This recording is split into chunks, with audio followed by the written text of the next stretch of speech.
네, 안녕하세요. 매일 아침 8시 30분 투자의 기회가 옵니다. 이강무의 광기강풍 이강무입니다. 자, 오늘은 전해드릴 이야기들이 참 많은데요. 어제 미증시가 빠졌습니다. 이 미증시가 빠진 모습부터 체크해 보도록 하겠습니다. 우선 나스닥 지수 차트를 먼저 보도록 하겠는데요. 보시게 되면은 최근에 꾸준하게 지켜왔었던 단기적인 박스권을 이탈하면서 하락을 했습니다.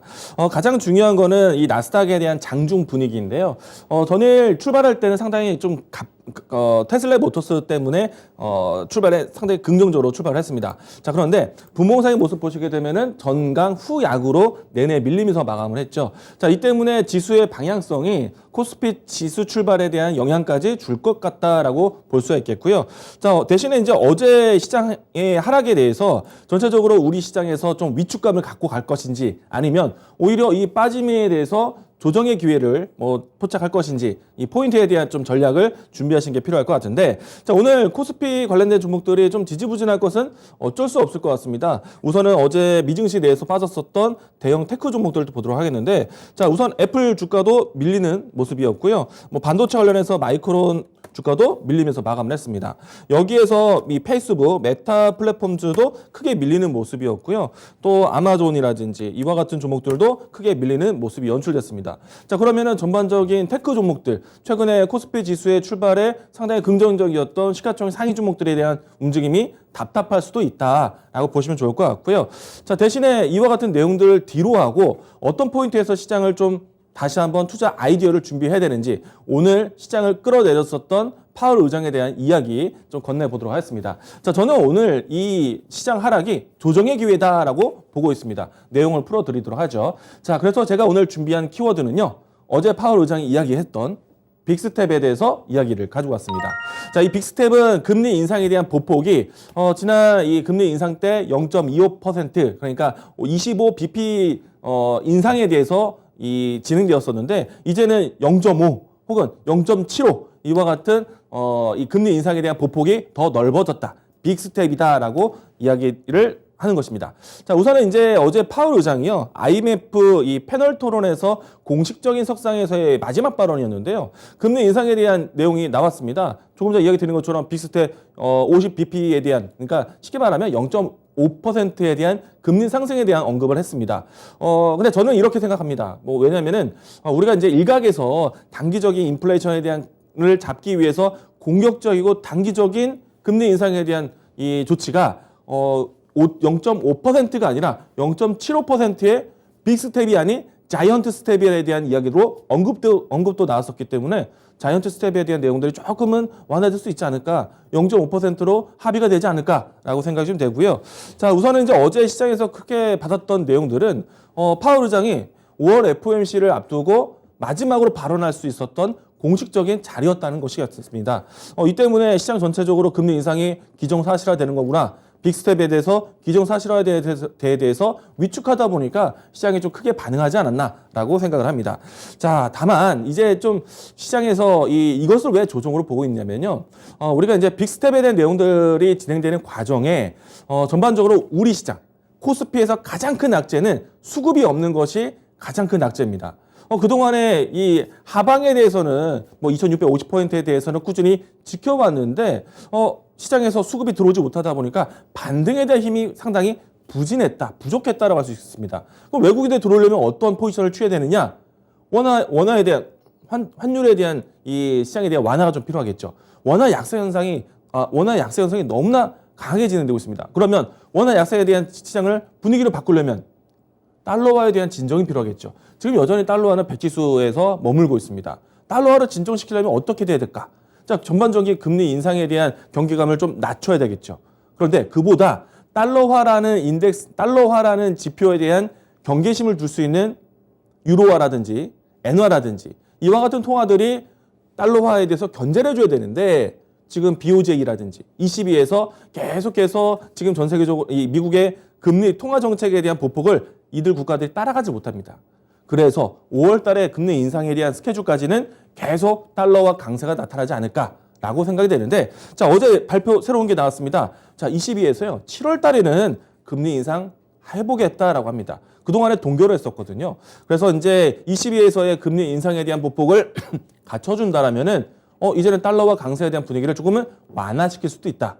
자, 이 부분은 좀 긍정적으로 보시면 좋겠고요. 자, 그리고 전체적인 경제에 대한 시장의 흐름은 어떻게 될 것인가? 어제 같은 경우에는요, 우리가 사실 중국 상해 종합 지수라든지 주가 차트 보도록 하겠습니다. 자, 우리 지수보다 아시아 증시가 상당히 약세였습니다. 상해 종합 지수가 크게 밀렸었어요. 자, 그리고 항생 지수가 크게 하락을 했었습니다. 자, 중국의 테크주들, 중국의 제조업에 대한 불안감이었는데요. 자, 내용 하나 보도록 하죠. 자, 제가 준비한 자료가 있습니다. 자, 왼쪽에 보시게 되면요. 전반적으로 중국 안에서도 통화에 대한 부분들이 부진합니다. 달러와의 강세 분위기에서 달러와 전체적인 글로벌 강세 분위기에서 지수에 대한 연동이 만들어지지 못하고 있어요. 오른쪽 항생도 마찬가지입니다. 이런 분위기에서 지금 중국 중화권에서 가장 크게 대두되고 있는 것은 경기 둔화에 대한 우려. 자, 내용 다음도 보도록 하겠습니다. 자, 실질적으로 선전 지역이라든지 상해 지역에 대한 셧다운 때문에 전반적인 제조업 지수가 많이 밀렸습니다. 자, 그런데 이거는 계속해서 봉쇄령을 가했을 때까지의 지표입니다. 그런데 얼마 전에 이 중국의 상하이에서 중점되고 있는 산업들은 가동을 시작을 했습니다. 특히나 반도체, 자동차 산업에 대해서 가동을 했기 때문에 크게 밀렸었던 PMI 지수에 대한 부분들이 반등도 나올 타이밍이 왔다. 긍정적으로 보시면 좋을 것 같고요. 다음 자료도 보도록 하겠습니다. 자, 실질적으로 지금 미국 내에서는요, 소비에 대한 부분들이 멈추지 않고 있습니다. PMI 지수가 상당히 올라왔었지만은, 개인 소득익과 미국의 소비 지출이 이전에는 코로나 충격의 디커플링이었지만, 돈을 벌더라도 돈을 안 쓰는 게 그때 모습이었지만 지금은 그 추세를 같이 해주고 있어요. 자, 그러면 다음 자료 보도록 하겠습니다. 자, 이전에 우리가 이 CPI 발표 때 봤던 내용들이기도 한데 이번에는 PCE라고 해서 개인 소비 지출에 대한 지표입니다. 상당히 개인의 소비가 멈추지 않고 있다는 얘기예요. 그러니까 돈을 많이 쓴다라기보다는 시장 경기 상황에 따라서 소비력이 받쳐주고 있다는 얘기입니다. 자, 그렇기 때문에 전반적으로 시장에 대한 경기 둔화에 대한 리스크, 스태그플레이션에 대한 불안감은 조금은 완화될 것이다. 자, 그러면 시장에서 어떤 포인트를 봐야 되느냐? 자, 오늘 코스피 지수 관련돼서는 아마도 지지부진한 종목의 지지부진한 모습들이 전반적일 겁니다. 자, 금리 인상에 대한 자극이 나왔어요. 그럼 금리 인상 관련해서 뭘 보겠습니까? 은행, 보험, 음식료, 이와 같은 종목들을 오늘 볼 수 있겠죠. 시간 관계상 차트를 다 보지 못하겠습니다. 자, 저는 근데 다만 중국에서 불고 있는 제조업에 대한 턴어라운드, 그리고 환율이 높은 것에 대한 수급 유입이 어렵다? 그럼 제가 계속 이야기 드리는 환율이 높기 때문에 바라봐야 되는 수출 관련된 종목들을 보자라고 얘기 드렸어요. 반도체, 자동차, 의료기기 이와 같이 개별적으로 기업들이 수출 동향이 큰 기업들은 오히려 환차손에 대한 이익이 된다. 자, 그리고 원달러 환율에 대한 높은 위치는 언젠간 내려온다. 언제? 5월달 FOMC를 통해서. 자, 일단은 제가 준비한 또 수출입 동향에 대한 차트 보도록 하겠습니다. 자, 보시게 되면요. 우리나라는 지금 수출입이 굉장히 늘어나고 있습니다. 최근 20일 동안에 꾸준하게 늘어나고 있어요. 자, 그리고 다음 자료 보도록 하겠습니다. 제가 이야기했었던 의료기 관련된 종목들은 정말 크게 올랐어요. 자, 그 다음에 반도체, 자동차 같은 경우에는 크게 낙폭을 했다가 반등, 지금은 하방 지지가 나오고 있죠. 여기에서 이제 반도체 같은 경우에는 삼성전자, SK하이닉스가 워낙에 바스켓이 크다 보니까 외국인 수급 없이는 안 됩니다. 근데 외국인 수급들이 이 원달러 때문에 들어오기 어려운데 그런 상태에서 반도체 실적은 좋습니다. 수출입이 역대 최고치를 가고 있어요.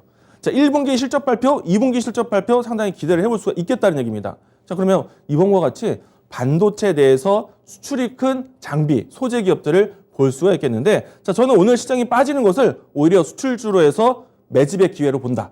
자, 오늘 제가 준비한 추천주 보도록 하겠습니다. 자, 오늘 제가 준비한 종목은요, 리노공업입니다. 자, 반도체 장비 회사 앞에서 워닝 IPS, PSK 이 자리에서 이야기 들었었는데 강한 반등세 나왔죠. 이번엔 소재도 보도록 하겠습니다.